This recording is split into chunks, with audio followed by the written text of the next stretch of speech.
Live. You always time it so well. We are live. Welcome to this week's episode of the Bullpen Cart MLB Week 13 special 4th of July edition.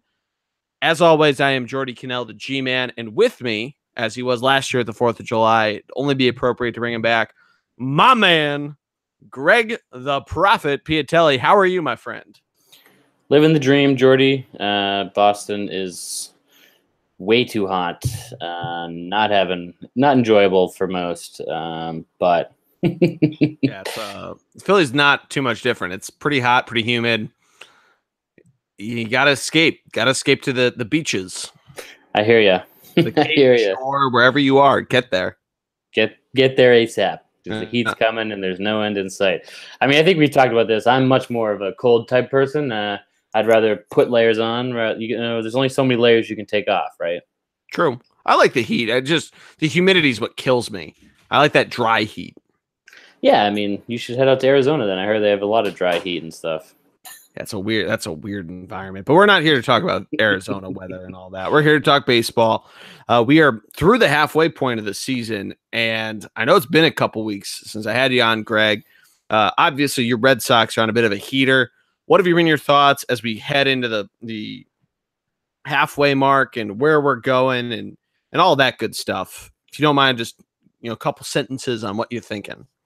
Yeah, I mean, every team has played 81 games, right? Yeah, I'm pretty sure. Yeah, definitely through the 4th of July. Usually they try to make it July 1. Everybody's played 81 games, but I think even the Yankees with all their rainouts have finally gotten over that hump. Yeah, I mean, the Red Sox having the most wins in baseball. Had to mention it. I mean, not for nothing, but the top 3 teams in the American League, I think, are far and away better than the top teams in the National League. I would agree with that.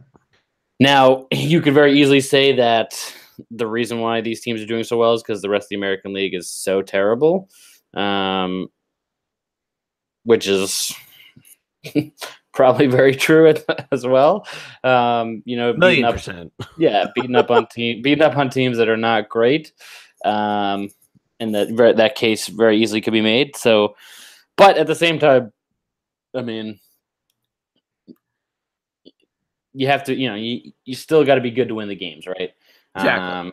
The exciting thing, I think, is the National League. The fact that we have the Braves ahead of the East who haven't been there in a while. The Milwaukee Brewers, they were there, but it's always been the Cubs, Cardinals. And then the Diamondbacks, they were strong, finished strong last year, but coming into the year, everyone had them behind the Dodgers and the Giants. And yeah, it's close and we'll get into it, but the division leaders in the National League are definitely the most surprising and fun part about the year. And I think the fact that most of these teams that are in the top positions within their divisions, virtually across the board, all of them have young superstars that are stud players that could be superstars. That will be around for a while, hopefully. So across the board, I think the talent in the future is bright here with baseball. If we don't have super teams like the NBA. No, I totally agree with you. And the fact that A, they're young, B, that half of the divisions in baseball, regardless of the fact that it's AL and NL, how they split out, it could be 2 and 1 and 1 or the other. But the fact that half of the divisions are still fairly wide open. There's 3 team races in 2 of them. We'll get into one of them, but the other division right now looks like a 2 team, but you can't discount the third. The fact that that's still hanging around is incredible to me, that we're, the halfway mark, and with how the American League's shaking out. And there's a good article on ESPN about how the trade deadline is going to develop basically down to the wire, but there's going to be a lot of salary dumping. The fact that it's not just widespread across the league and that we can have some competition going through there. I mean, frankly, it's July 5th, so we still have 26 days until the regular trade deadline comes and goes to, have this narrative change. There could be somebody that pops up, somebody that falls apart, but it's exciting to see. And, as a baseball fan, there's definitely a lot of good storylines. We're probably going to jump into a lot of them tonight. Definitely a few that I'm sure you as a Red Sox fan, me as a Phillies fan, want to hop into. But let's go right into hot teams. You want to start NL or AL, Greg? Let's start in the American League, and I'm not going to pick the Red Sox, so I'll let you talk about them. Well, I was going to pick the Seattle Mariners. All right, fine. Pick the Seattle Mariners. Yeah, so the Mariners are a game and a half behind the Houston Astros, the one of the aforementioned best three teams in the American League, and we've talked about them a number of times. The Mariners have been doing everything that they absolutely need to do up until yesterday's loss. They had been riding an 8-game winning streak, and before that, they had played the Yankees and the Red Sox in 9 games, twice against the Red Sox and once against the Yanks. And it looked like that heater that they'd been going on was starting to fall apart. But guys like Mitch Haniger, their pitching staff have been picking it up, and they're really going off on a heater. They're now a game and a half behind the Astros within the division, and they're playing the Angels again tonight in a rubber match. So we'll see how that goes. The Angels, by the way, we may or may not talk about, but Shohei Ohtani we thought was going to be out, and he's hanging around. He played yesterday, but the Mariners, though, granted, part of their 8-game winning streak was against the Orioles and the Royals, 2 of the worst teams in baseball.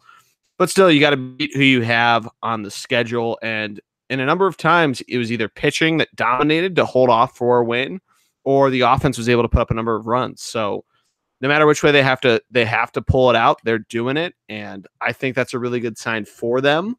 And where we've thought they could be over the last couple of years is finally starting to be realized. Yeah, I mean, those are all great points. I think the biggest one to harp on there is the Royals and the Orioles. Both teams literally have the most amount of losses in the major leagues, and it's not even close to anyone else. And the issue, I think, with the Mariners is when they played the top teams like the Red Sox and the Yankees, they lost, right? So they swept a 4-game series, or they went 2 for 4 in a 4-game series with the Red Sox. They got swept by the Yankees, and then they lost 2 out of 3 to the Red Sox in 10-game span. And granted, it was on the road for 2 out of the 3 series, but still, you want to play the top teams. You gotta beat the top teams. So, you want to prove to me you're a good team. You got to beat the top teams. Sure. So that's my biggest thing. And yes, they're the hot team of the week, 100%, deservingly so.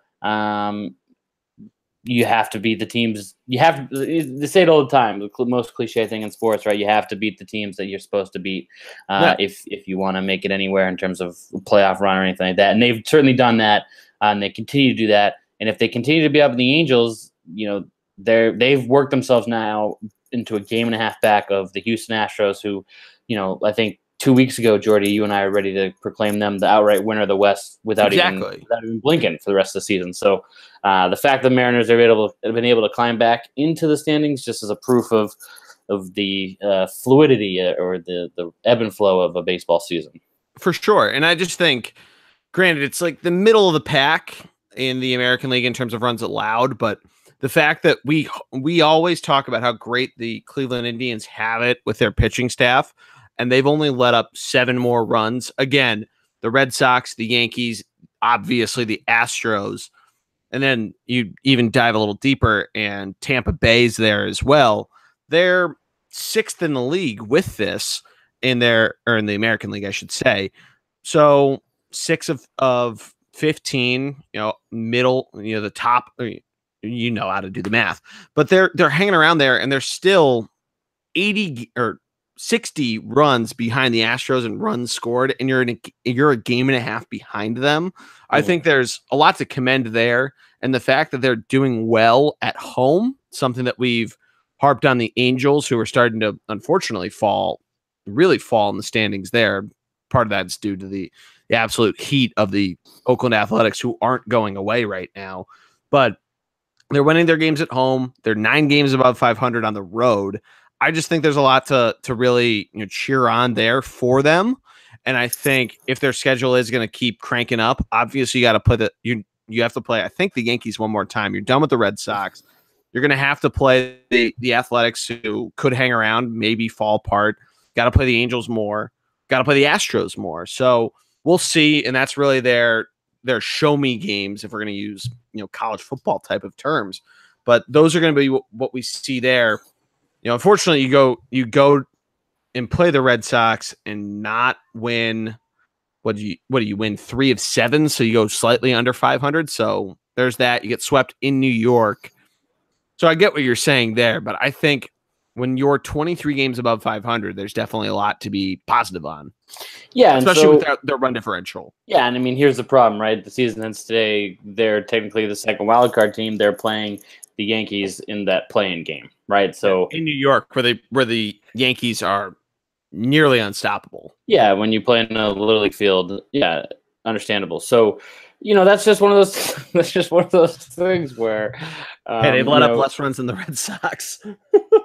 Yeah, again, when you play in a Little League park and you get two guys who are 6'5" and Didi Gregorius. I'm saying let up less runs. I know. I'm just saying it's easy to pitch when you have a lead, if you will. All right. I mean, you're batting second at home, so. I mean, listen, this is an anti-Yankee podcast, Jordy. At least from this side of the country. Yeah, all right. No, but honestly, I think the Mariners, as you mentioned, the Athletics, the Angels. I mean, the Angels, I would say, are virtually out of it at this point. But the Rays and the Athletics, certainly on the heels of the Mariners, in order for them to do well, they need to make sure that they, continue the success and continue to beat the teams they're supposed to beat.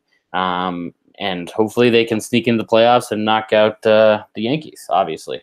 And there's no guarantee. It could be the Red Sox, which they've proven they can beat the Red Sox either way. So you never know who's going to be there. It's going to be either the Yankees or the Red Sox in the first wild card, obviously. So the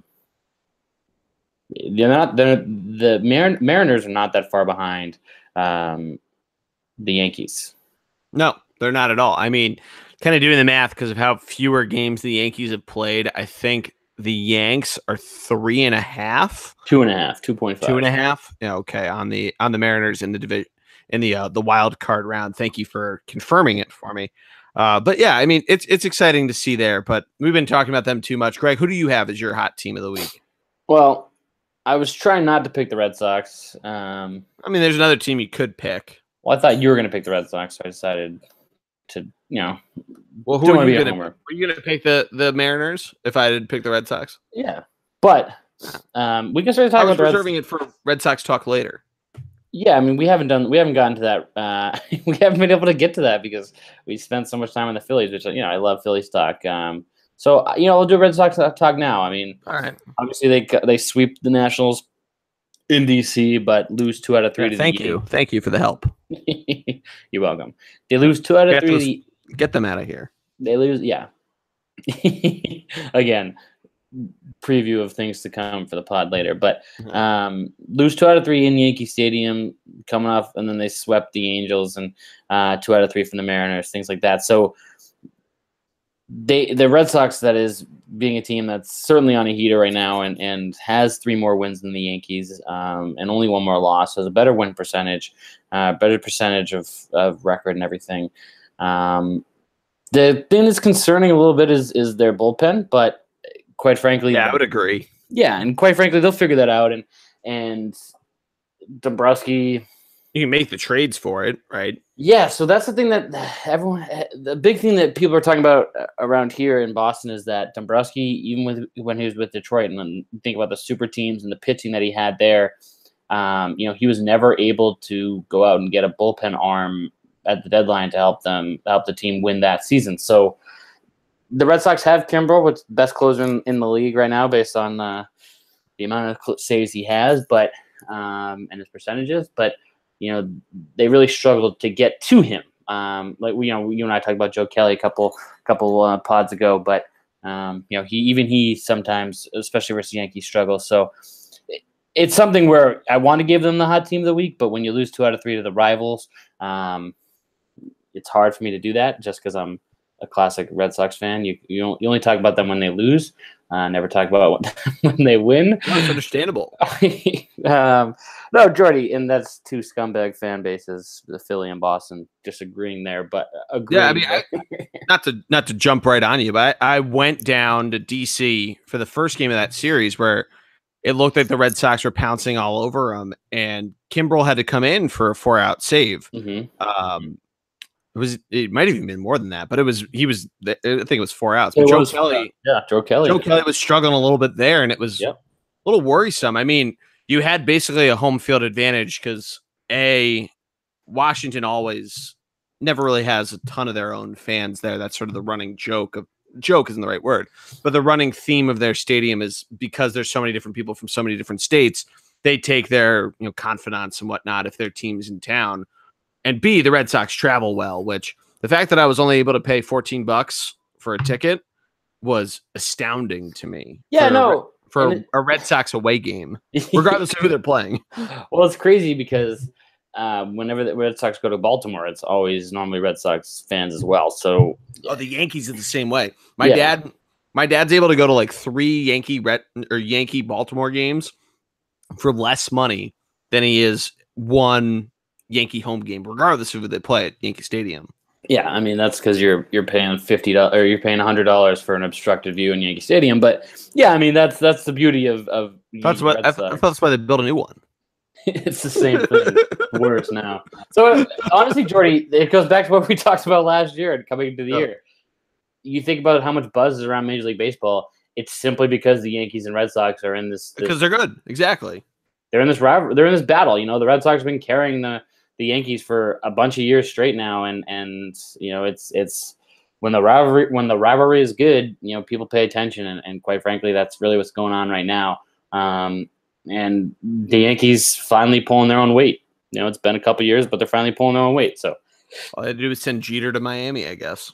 I mean, yeah, or give a little TB12 method to their guys and play in a Little League park. But that's neither here nor there.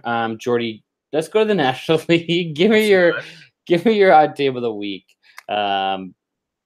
Because there's a lot to choose from here, and I hope you pick wisely. I think there's one clear one, Greg, and that is the Cubbies of Chicago, winners of 6 straight. They are starting to become the Cubs that we saw in 2016, where they finally eclipsed and completely surpassed Atlanta in run differential and in runs scored. 430 runs scored. 326 runs against is a run differential of 104, winners of 6 straight games. Javi Baez is stealing home plate left and right. These guys cannot be stopped. They're playing American League teams, just shit pumping them, putting up runs left and right. We thought about a week ago that there was something to be worried about. They got 4 games swept by the Cincinnati Reds. What do, Greg? They come out, split a series with the Dodgers in LA, sweep the Minnesota Twins, a team that is pretty good offensively, but the Cubs just matched them more. And then they beat the Tigers, and we don't need to poo-poo the Tigers any more than we normally do. But it's fun to see that they are starting to get kind of back to that loose baseball we saw 2 years ago before they started winning, even 3 years ago when they were the upstart team that we were all hoping they could be, and they come out and they win the wild card game and they win in the first round. We're starting to see a little bit of that, and I think it's really exciting to see if you are a Cubs fan. A lot of my family are. So obviously I have a little bit of a pull there. But you're seeing guys with big bounce back years like Baez is one. He has 86 hits. You have Kyle Schwarber with 17 homers. Javi Baez with 61 RBI. I mean, Ben Zobrist is a great on-base percentage, and he'd kind of struggled last year as well. And he's nearly batting 300 now. And probably one of the more encouraging things is that they're not striking out a ton. And this is something that, as a Phillies fan, and we've talked about this a million times, that they strike out an ass ton, and we're hearing about how this might be the first year that there's more strikeouts than there are home runs. And the fact that the Cubs only have a couple guys above 50 strikeouts, not really the worst thing in the world at this point. And they're getting on base. They're scoring a ton of runs. And I think it's exciting if you're a fan of still seeing the Cubs perform well. Yeah, and not to pull a Jordy here, but their run differential is plus 104 runs, more runs scored than let up, and you're talking about a team that's the 4th best differential in all of baseball, and yet they're still a game back of the Brewers for first place in the Central, which tells me one thing, that when they win big, and when they lose like 1-0. So I think we need to teach the Cubs how to win the close games and squeak out a 3-1 win or a 2-1 win or something simple like that. To kind of expand on that point, Greg, they're 8-13 in one-run games. Yikes! Which the Brewers are 20-11, the Cardinals are 12-12, and the Pirates are 14-11. I'm only looking at the division right now. No. Which tells you one thing. It's exactly what you pointed out. That when they win big. And when they lose, granted, 13 of them by one run. But there aren't a lot of close games here. We've talked a lot about the pitching that they've had and the struggles they had early on in the year. But it's the same stuff we saw last year. The first half of the season, either it's a little bit of rust because their starting staff specifically is getting up there in age. Darvish just had all of his shit that's going on. But they're starting to shake the rust off. They're starting to get it loose. So I think riding this winning streak and seeing it go forward, and the fact that your win differential, they're 4 games under what their win differential says they should be in terms of their luckiness. So they're 4 games unlucky. In other words, they should have won 53 games instead of 49. I just think, especially coming back to play the Reds in a weekend series, I think you got a lot to be excited about if you're a Cubs fan. And going forward, there's a lot to be excited about, even more so. No, and I think it's one of those things where they're kind of like the Dodgers right now. It's 1 week they're up, 1 week they're down, and you got to certainly take advantage and ride the hot spells, and hopefully it continues. And I mean, notwithstanding your family liking every and all major popular teams across the country, I think it was. I can't control where my parents were born. I'm sorry. That's not something of things that I'd like to try to control. That's not one of them, unfortunately. It's 30 years before I was born. So no, so it's just let's hop in the DeLorean and fix it. Yeah, I mean, you just said your parents were born 30 years before you, which it's about average. Quick math. No, so I think that it is a point to certainly think about it, and something that I think the Cubs and Joe Madden need to figure out here coming down the stretch and get that consistency and be able, because they had times where Rizzo in the beginning of the year was batting like 100, so and Chris Bryant hasn't been the MVP Chris Bryant that we've come to know, certainly. So they've been doing it different ways, and if they get rolling again, like you said, just like with the Dodgers, it can be unbelievable sight or group to stop. Which brings me to my hot team of the week, Jordy, which means Los Angeles Dodgers of Los Angeles. They don't need to have the qualifiers of where they are. So the winners Dodger Town. So winners are 4 straight. And for me, it's more of the last 2 weeks or so. Just because the Dodgers have been struggling so much, and we thought that they had played themselves out of the race a little bit, but now they sit a half a game back, one win behind the Diamondbacks, tied in losses, and a team that plus 74 run differential, doing it the right way, scoring a lot of runs, winning a lot of games on the road, more so than they are at home, and a team that lost 2 out of 3 to the Cubs, swept the Mets, split with the Cubs, lost 2 out of 3 to the Rockies, and then swept the Pirates. So they just a little more consistency for me, but the fact that they're winning more series than they're losing right now is only going to add them to make the playoffs and fill in and find that extra, that wild card spot if they need be, or even catch up in the West and overcome the Arizona Diamondbacks. And right now, Jordy, they sit 1 game back of your Philadelphia Phillies for the second wild card spot, and 3 games back of the Cubs. So if I were you, Jordy, not that the season would end today, and not that this is obviously going to change, but I think the Dodgers are priming themselves and putting themselves in perfect position to catch up, if you will. No, I agree. And to kind of build off of that, I mean, the Dodgers, for everything that's been going on with them, all the different injuries and everything, what we thought at the beginning of the year, the plug and play. They can put guys in wherever they see fit, and it works out so goddamn well. But think about this as well. Matt Kemp having a resurgent year, 15 homers, batting .318, and he already has 55 ribbies.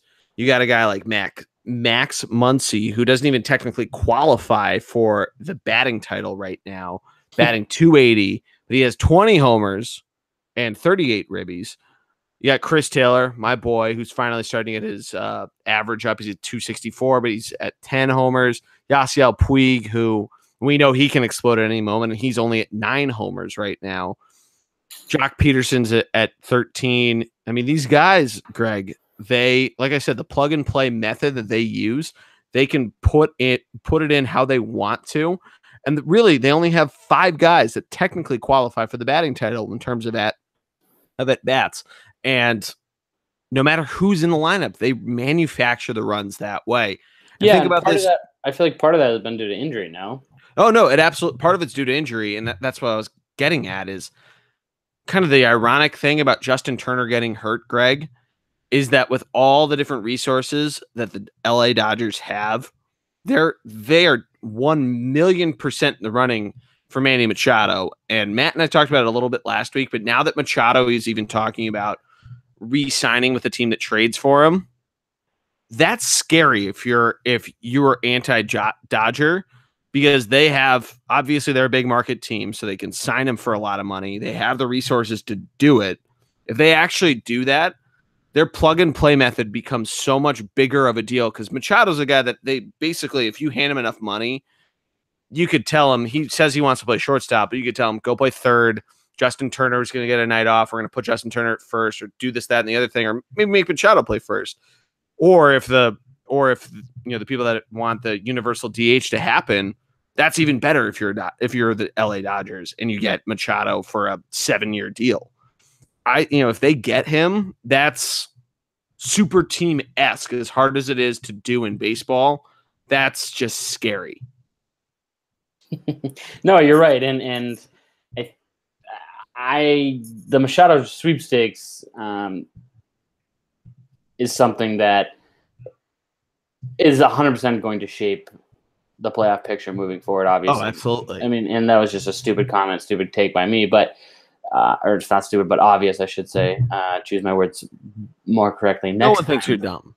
We all love Greg. Thank you, Jordy. Give him a 5-star review on iTunes. Obviously. No, so it really comes down to this. It comes down to the Dodgers going with being managed the right way, the plug and play, like making sure that the guy who's going to be hot on that particular night is in the lineup. And that's a hard thing to manage and a hard thing to know how to do and what to do. So for me, it really comes down to how much you trust your players. In a playoff series, they very clearly do, right? No, they did it last year. Yeah, 100%. But in a playoff series, right, you want to be able to ride a guy like David Ortiz or Manny Ramirez, or even last year Jose Altuve or Carlos Correa. Like you want to be able to ride one or two guys, your hot bats, right? And you want those other guys to come up big in a one pinch hit scenario. Especially if they're at home or pitching and double switch and all that stuff. But the Dodgers, it's almost like you have too many guys who are doing the thing, right? You have too many guys who are performing to a point where you almost lose a couple guys in a playoff if, let's say, he doesn't play for the first 2 games. No, for sure. But at the same time, if you lose first 2 times, then first 2 games, you put in a whole new lineup for game 3 and, you win. You never know. But I think it hurts them ultimately in the long run more than it helps. But it helps them winning games during the regular season, yes, but it hurts them come playoff time, in my opinion. No, that's a good thought, and it's definitely sort of the buyer beware, the longer version of what buyer beware normally is. So it's definitely worth bringing it up. So Jordy, real quick, okay. while we're discussing how awesome the Dodgers are not, cold team of the week for you. uh, National League. Yeah, so I want to pick the Nationals, but I feel like because we talked about them with the Red Sox, and we're definitely going to talk about them with the Phillies. It's not appropriate for me to pick them, so I'm going to go with a different team. I'm going to pick the kind of a weird one, but I'm going to pick the Pittsburgh Pirates. We kind of talked about it a little bit before and how the other divisions are all shaping up as 3-team races. I could have picked the another team in a different division, but the Pirates had been kind of hanging around for a while and it started to fade away. But for me, them losing 3 games in a row and just really starting to, especially in their pitching, show off just how subpar it is and what we thought it was going to be. They looked like they were going to be this surprise feel-good story, especially after trading Garrett Cole, losing McCutchen and all this different stuff. It looked like we might still have a good feel-good story for them. And they've still been floating around the 3 and 4 spot in the Central, but had been hanging around, you know what I mean? And I mean, they score a lot of runs. They're up there in the NL. They're higher than the Brewers. They're higher than the Cardinals. They're higher than the Phillies. They're almost higher than the Diamondbacks, a team that we are praising for how much they can score. They're run behind them, but their pitching is really bad. So it's just worth noting with them of how poor it is. They're 6 games under 500 on the road, just on 500 away as they hit their halfway mark of home games. So a little bit sad to see there in terms of how that's all been going. Yeah, no, and I agree, and I was even going to go with the St. Louis Cardinals. Yeah, that's another good one because Nationals is obvious. They're closer, choice. Yeah. But I was going to go with the Cardinals just because they're playing 500 ball for the year really, and in order to stay relevant in the Central as well as the National League, you need to do better than that. For sure. Yeah, quite frankly, and they have such a good lineup that they should have way more runs than they do. Their pitching's going so well, and they're not giving them the support. Right, exactly, and especially with the Cubs, as we mentioned, who are scoring runs left and right, like they dream about, and the Brewers, who have a prolific offense in their own right. The Cardinals definitely need to, as you mentioned, step their game up offensively and be able to play above 500 ball, because they're not going to make the playoffs or win the Central with the baseball they're playing currently. So another team that has the young talent to move to pick up a Machado if they wanted to. But is it worth it for this 1 year for them? Probably not. But that would be my cold team of the week, if not the Washington Nationals. No, I totally agree with you. And then, yeah, I'm sure we're going to talk about the Nats and what both of us have seen with our respective teams playing them. But let's move on to hot teams. And before we do that, Greg, I'm going to run. Wait, what are we moving on to? All right. So good thing that I fucked that up, because I'm going to take a piss quickly and then I'll reintroduce so we can cut that later. Are we still live? Did you say piss live? Yeah, I mean, it's fine. Don't worry. I'll be right back.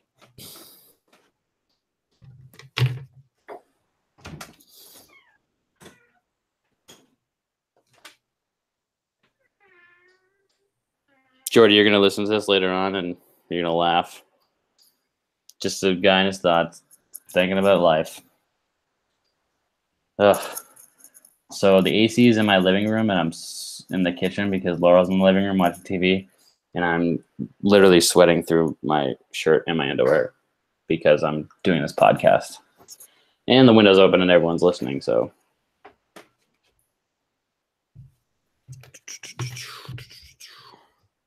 All right. I'm back. I left you a little message in there for when you're editing. What was it? You'll have to listen when you're editing. Is that what it is? I like that you're like, did you say piss live when I've been saying like fucking shit and all this stuff? All right. Well, we're going to go back in 3, 2, 1. But let's move on to the top players, the hot players of the week. Greg, you want to start in the NL or the AL for the Roy Hobbs MVP of the week? Yeah, I'm going to start when, we did American League first. Let's go National League. Okay. I'm actually going to go with the guy you mentioned, Max Muncy of the Los Angeles Dodgers.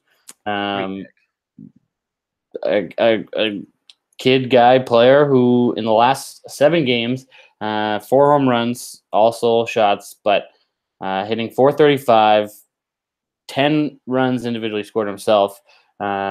He plays virtually every position for them except for pitcher and catcher, and his on base percentage of 1.5. So this is a guy who, another plug and play, and you had mentioned, doesn't even qualify for a lot of any batting thing, right? Yeah. What's funny is that if you're a stat nerd like myself and you like looking at split stats, his by position is pretty well spread across the infield. He has 84 ABs at first base, 73 at third, and then he's played a little bit of second and left field, but I think he's definitely a good, like we talked about this with how the Rays kept moving in their relievers to left field. Like he's definitely a guy that, like, there's 2 outs in the 8th inning and you're thinking like, shit, we need to bring in somebody as a defensive replacement, but he only plays left field, so let's move Max to right field or vice versa. You can definitely do something like that where you and the Red Sox have a guy in Brock Holt. Beef it up. Yeah, the Red Sox have a guy in Brock Holt does the same thing where you can play infield, you can play outfield, you can play every position. So, and I feel like in order to be a team that's successful, you need a guy that can do that. You remember the Rays with Ben Zobrist, and you need a guy. Cubs with him now. Yeah, exactly. You need a guy who can do that. So I think 1990 birth year, just like us, not a big deal. Like us, yeah. What are you doing with your life? You definitely not being Max Muncy, that's for sure. Definitely my hot player of the week, National League. Jordy, who do you got? Yeah, so I love that you went a little off, not even off script, but a good guy that we probably would mention, because a lot of dudes that played really well this week, Greg, are a lot of the guys that we expect to see. So I'm going to stay on that trend within the National League. I'm going to go with Paul Goldschmidt of the Arizona Diamondbacks. Nice. Yeah, he had himself a nice little week, 11 for 26, 423. We talked about the Diamondbacks a little bit. They could have been a sort of outside the box cold team of losing 6 of their last 10 and letting the Dodgers hang around in the division. But Goldschmidt's doing exactly what we thought he should be doing. And especially, in the last couple weeks, or at least the last week, 5 walks, so his on-base percentage is above 500. And guy still drives him in. 7 RBI with 2 homers. So good for him. Got those power numbers up. Yeah, no, I love that pick, and we talked about it. Goldschmidt is and will be and continues to be and has been the heart and soul of that Arizona team, and 1,000,000%. Yeah, and very easily could win the MVP. Deserves to be in the conversation. It's almost if Mike Trout can win one on a shitty team, why can't we give Paul Goldschmidt, who is probably equally as important to his team as Mike Trout is? Not that you're bitter. Yeah, I mean, still the conversation. They still talk about this fucking guy. And don't worry, in 2020 he's going to come to the National League, come home to the Phillies, so you don't have to worry about him in the AL. It's just like, even then though, he'll win awards that, like, yeah, he's good, but come on, like, you don't like. On that note, Greg, you need to educate your fans. There was a guy I heard in a bar right outside of Nationals Park on Monday night going, yeah, in 2012, Bryce Harper won the Rookie of the Year, but Trout definitely, proved himself to be the better fan. He's wearing decked in Red Sox gear. No, I mean, I had to hold back a lot of muscles to not turn around and be like, buddy, they're in different leagues. They both won Rookie of the Year in 2012. Yeah, I'm going to go out on a limb and say that's one of the Pink Hats fans for the Red Sox, and one of those they only like him because they win after they won, if you will. A post 04 fan? Yeah, didn't suffer the years of misery. So, it's just one of those things. You get those, and it's almost like Taliban said, how the Philly fans are more educated, which is complete BS. But he said that's definitely like early in his contract, because he did not speak well after he choked out Bryce Harper. He said, we got Nick Pivetta, not a big deal for it. No, Taliban, when he first went to the Phillies, was saying that Philly fans are more smart or know the game better because the National League and the the pitcher and the double switch and all that stuff, and they're more educated Exact opposite of than what Red Sox fans. The cheesesteak fans versus the sushi fans. Do you remember that? Yeah. But let's do AL hot players. Okay. I'll. Do you want me to start? Or do you want to start? Jordy, you know what? I have so many guys that are hot in the American League because the American League is way better than the National League in terms of individual talent. I think my guy is not one of your guys, though. The American League is going to sweep the shit out of the National League in the All-Star game. It's going to be that's one I want to get unreal. It's going to be, but I'm going to pick my guy first. I made the executive decision. I'm going with Nick Castellanos of the Detroit Tigers. Nice. Yeah, he had 9 for 28, so 321. He'd been a little cold for a while. He's a Pioli smasher. Yes, yeah, he fucking killed. Yeah, in our league, I actually traded him in one of my other leagues. Oh, I got a nice return though, Greg. I got a nice return. We'll I made some good deals. We'll cut this. Cut this. No. The people need to know, even though they don't fucking care about my fantasy teams. I mean, you never know. You never know. But he was the big reason why I want to bring him up. He had 4 homers and 9 ribbies on the week. But a quick web gem, if you will, he almost had a 5th homer, Greg. Okay. In Toronto, and Kyle Pillar. Oh, hate him. Did you see this, Rob? Yeah, I mean, robbery of Castellanos. Pillar is one of those guys, man. He's one of those. He's one of those. Like, didn't see this. Pillar, like, he's one of those Brett Gardner. Like Bo Jackson doing the fucking run, like Matrix run up the wall. He did this and was maybe like 5 feet above where the wall ends, and robs Castellanos. And like normally, like that's some dude that's just having a shit week. He can't catch a break. This guy though has 4 fucking home runs on the week. Like, oh, I almost got 5, but fucking Kyle Pillar. So I had to mention him. Yeah, his name's Kevin Pillar, right? Kevin, you're right. It is. Yeah, a lot of Ks. You see a lot of strikeouts nowadays. So throws around the line. Nice. Yeah, can't cut that because I'm a man of honor, Greg. Man of honor. Let's get your hot player of the week. No, it's okay. I'm gonna go with a guy who is there every week. One of the better players in if not the better shortstops in all of baseball, Francisco Lindor. Yes. Oh, you agree? I do agree. I love Lindor. Yeah. So I'm glad we're on the same page here. Normally we are. Yeah. No, he 4 home runs, 11 RBIs, 10 runs scored himself. Hit an average of 417 for the week. Obviously the Cleveland Indians, as we mentioned, a team that playing well when they need to and starting to distance themselves a little bit in the Central, being the Central so weak, but certainly a big reason as to why that is happening. Francisco Lindor. No, I like that pick a lot. And yeah, we mentioned the Indians a little bit, but they're definitely we mention it every week, but they're starting to distance themselves. Now they're winning 4 straight, 6 of 4 there. And their offense is starting to take off. I mean, obviously Lindor is doing well. He's your hot player of the week, but a lot of those other guys on that team are taking off. And I think it's definitely worth noting. And I think obviously last year they had the winning streak that they did. So we saw a lot of their offense really blossom as the pennant race started to wind down. But they still, before that even, had such better second halves than they did the first half. I think we're going to see this again. I know that I'm going history has a tendency to repeat itself, and I'm repeating that with the Cubs and now with the Indians as well. But I think we're going to see that. I think the Indians might be a couple pieces away to survive I saw this word to describe it, the cage match between the Yankees, Red Sox, and Astros. But I think if they get the right pieces, I think that's going to be a fun way, however the playoffs shake out. Yeah, no, I agree. And I'm speaking of the Yankees, I'm pumped you didn't mention any of them as your hot player of the week. Yeah, I mean, well, statistically, none of them really popped up. I mean, Aaron Judge kind of did. He hit 4 home runs and went 333 on the week, but like your guy Max Muncy, he had 5 RBIs.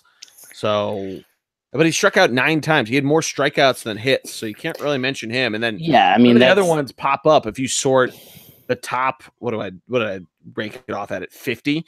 The top 50 players in hits. So yeah, but I mean that's Aaron Judge's game, right? The guy slumps. the guy strikes out more than anyone else every time. Yeah, he's the worst player. He's the prototypical.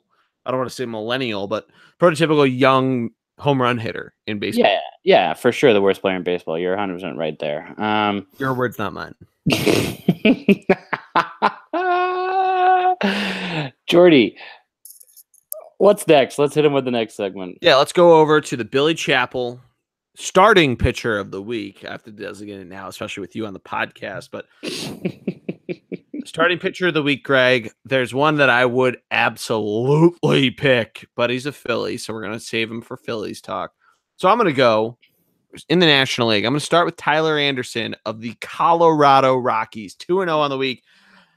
6 hits over 16 innings pitched, 17 strikeouts, only 3 walks issued and 0 runs. That is a .56 whip and a 0 ERA. Guy is throwing gas, getting guys out, obviously getting into the 8th inning in both of his starts. And the best part is that one was at home, pitched 8 innings, had more strikeouts than he did on the road in LA, which fairly good hitters park there as well. Obviously, Coors Field is what it is. But both times he had low run support. The first start was a 3-1 win, and the other one was a 1-0 win. So the guy, no matter what, just pitches. He goes out and throws, does tremendous things when people are up at the plate. Able to bring down his ERA in his last couple starts from 4.62. At one point, it was above 5. Now it's under 4. It's at 3.90, especially for a guy that pitches for the Rockies. And we've talked about how their pitching staff has let up more runs like we thought it was going to last year. They're finally doing it this year. Pitching at Coors Field. So agreed, and that's a great good for him. No, agreed, and that's great because Tyler Anderson certainly is 100% the hot pitcher of the week. In the National League, no one else even close. But his teammate, German Marquez, also 8 innings pitched in one start this week. Also had a win, 9 Ks, only let up 1 run in that one. So both guys, and certainly, and I think Marquez pitched tonight, but both guys in that Colorado pitching staff, if they can pitch, if they can start to shut teams, if they can start to shut teams down, watch out. But my pitcher, hot starting pitcher of the week. Hit me with it. Little drum roll. I don't think you're ready for this. We declared him the coldest of cold for the rest of the year, and frozen on ice like Disney's head, as we said. But I think I have an idea of who it is. I think I'm gonna melt his head a little bit. Hit me with it. Our guy, not our guy, but no one's guy, Matt Harvey. Yep. He had one start this week, let up 0 runs, graded in 5 2/3 inning and 6 Ks. Is the Matt Harvey no hitter against the Nationals? Like, are those odds on the Vegas sports book? We need to look this up. Maybe not Vegas, like maybe not the Westgate or anything, but somebody has it on there. It's gambling's legal in New Jersey now. Somebody in Atlantic City has this. I mean, not for nothing, but wait, when is he playing the Nationals? You mean the Mets? You said the Nationals. Sorry, Matt Harvey, Cincinnati Reds. I mean, the team that needs wins, and he's certainly helping them. So he would be my starting pitcher. Obviously, Tyler Anderson is number 1. No one else is even close, and no one. That other guy you mentioned let up a couple runs. So yeah, 0 on the week is great, but we'll get to why the man whose last name is where he's from is so well. And that's what we like to call a tease, Jordy. Hey, a little inside baseball there. But let's go to the Ricky Vaughn. Give him the heater, Ricky.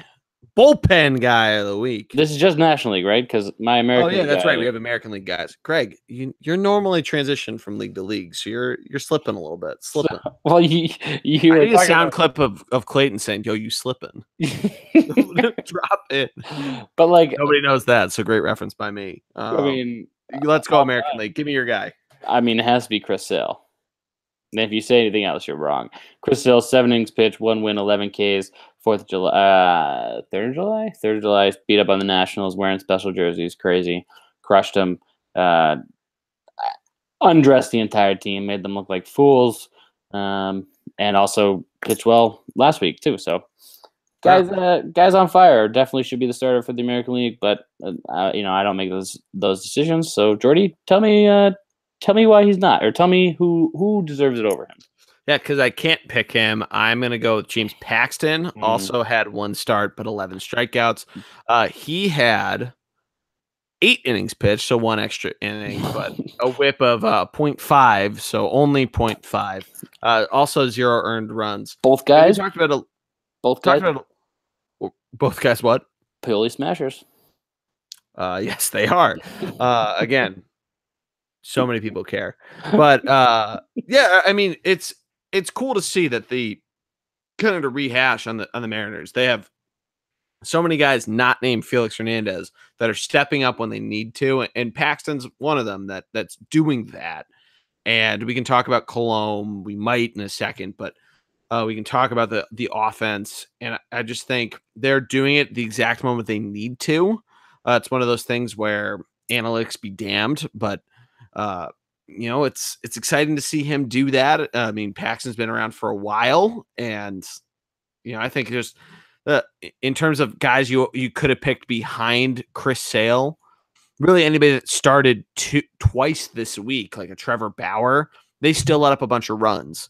So that's one thing when you're helping your team to a win, especially like how Seattle's been doing it. It's nice there. He struck out 11 guys, Greg, in a 1-0 win against the Royals. So I think there's certainly a lot of merit to be said there. And I agree with you. I think Chris Sale should be the starter for the All-Star game. I mean, all you got to do, Greg, is just go win the American League, and you can make the decision. So just do that. Just go do that. So, yeah, I mean, that'll happen. No big deal. Not a big deal. Anyway, so that series, Jordy. I mean, great pick. Is he the one that got? Is he the pitcher that got robbed by the call for his perfect game / no hitter? No, that's not even close. No. But who's the guy from Seattle that had something similar happened? Or maybe he got one. No. Yeah, you're right. I know. For the Tigers. No, I know. Yeah, Armando Galarraga. Yeah. Not even close to name. Way off. Couple letters off. Yeah, but I thought James Paxton, is this guy a really tall guy with the goatee? Is a beard. Kind of. He's 6'4", so all right. You know what? Canadian. Just cut this part and transition to bullpen guys. All right. Let's go to the bullpen guy of the week, the Ricky Vaughn. I'm going to do it again. Give him the heater, Ricky. Bullpen guy of the week. And Greg, I'll let you start on who you got out of the bullpen. So I'm going to go National League to start. Okay. And then we'll switch over to American League. But National League to start. Okay. And I'm going to go 2 guys. Oh. Okay, they're the 8-9 commenter. They're the 8-9, the setup and the closer for the Milwaukee Brewers. Ooh. Jeremy Jeffress Yep. is 8th inning guy, and Corey Nebel, their closer. Both guys made 4 appearances. Both guys had wins on the week. Nebel's had 3 saves. Nebel's had 7 Ks, and Jeffress had 6 saves. Neither one let up or 6 strikeouts. Sorry, neither one let up a run. Nebel's. Sorry, I should correct that. Nebel's did let up a couple runs, but Jeffress did not let up any runs. 4 innings pitched, like I said, and a win. 2 guys in that bullpen, Milwaukee, as we mentioned, they got the offense. If they can get the starting pitching, their bullpen's clearly there. I figured, Jordy, you finally give the bullpen guys some love. I figured I'd go ahead out on a limb and give it to little 8-9 setup guys. No, I like that. And I have no clue. Yeah, and disclaimer: I have no clue if Jeffrey's Jeffress. Jeffress. Jeffress. Is that how you spell Jeffress? I think so. It almost sounded like you're doing a Jets chant. So Jeffries? I might have some fun in carrying that around. Jeremy Jeffries? Just to fuck with you. Jeremy Jeffries? Anyway, he I'm not sure if he's actually, disclaimer, I'm not sure if he's actually the Athenian guy, but the numbers certainly do say that because he had 2 holds on the week. So definitely makes sense. No, for sure. And just to keep it moving, I'm going to go with Jorge De La Rosa of the Arizona Diamondbacks, a guy that, frankly, should have let up runs but didn't. He has a whip of 2 in 4 innings pitched and 4 appearances and didn't let up a run. So it's a guy that been a starter before and had some issues. That's why he's in the bullpen now. But able to get himself out of it. So I think there's something to be said of that, especially doing it time over time. So that's why I picked him. Just to keep it moving, I'm going to go over to the American League, and I'm going to go with Oliver Perez of the Cleveland Indians. Not a lot of innings pitched, but the guy comes in and is completely clutch for them. 4 appearances and literally comes in for 1 out, but has 2 holds to boot for it. Able to really just get these guys out. I mean, nothing really more of it. It sounds kind of stupid just saying he can get guys out, but he's able to get guys to just kind of fuck up, if that makes sense, Greg. He gets them to fall into their own trap, if that makes sense. He gets them. Yeah, exactly. But the fact that you can come in and hold an ERA on the season of 0.82, a whip of 0.64 on a team that's really good. We talk a lot about the Indians and how they pitch. And because they lost the back end guys that they did, we don't really talk a ton about their bullpen guys. So yeah, definitely one worth mentioning. Yeah, no, great pick. I'm going Edwin Diaz from my hot team of the week. Edwin Diaz, 3 appearances, three saves, 4 strikeouts. Your hot team or my hot team? Sorry, your hot team. How could I be so wrong? 3 saves, 4 Ks, 3 innings pitched, 0 runs, 0 earned, 0 whip. The only reason why Craig Kimbrell did not get it in my book is because some of those innings were shaky. I would have gone with Sir Anthony Dominguez Jordy, but I say him every week because he's unreal, and I definitely called that. Anyway, that's a good transition, though, and I'm glad that we had it because I wanted to have the National League last so I could give a shout out to the Phillies bullpen of having I think it's 17 innings without letting up a run, thanks to their 4-game winning streak. But it's a perfect transition to a little Phillies talk. They've had You're themselves. Welcome. Yeah, you always a friend of the podcast, Greg, even when you're not talking about the Red Sox and how terrible the Yankees are. Is this is this giving me another 15-minute diatribe about how Adjubal Herrera is not the best player in terms of offensively on this team? No. I've conceded that. We apologize. We don't need to bring that back up. All right, give me this last week. Give me a rundown. Give me Aaron Nola. Give me what you want to talk about. This guy, Aaron Nola, is he leading all of baseball in wins? He's not leading all of baseball in wins. He is 11. I think there's somebody with 12.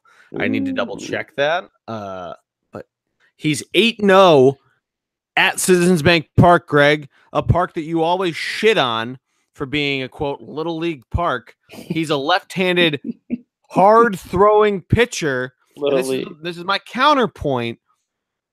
And my dad always says this about the park, that the wind blows out to right field, a.k.a. where left-handed hitters can pull righty versus lefty in the age of analytics. Not good for a right-handed pitcher. And he's 8-0 at home. I hope that me banging on my bed mattress pops up on the sound thing. It certainly did not translate to my headphones. Luis Severino has 13 wins. Corey Kluber has 12. Has 12. And there's a couple. Lester, your boy,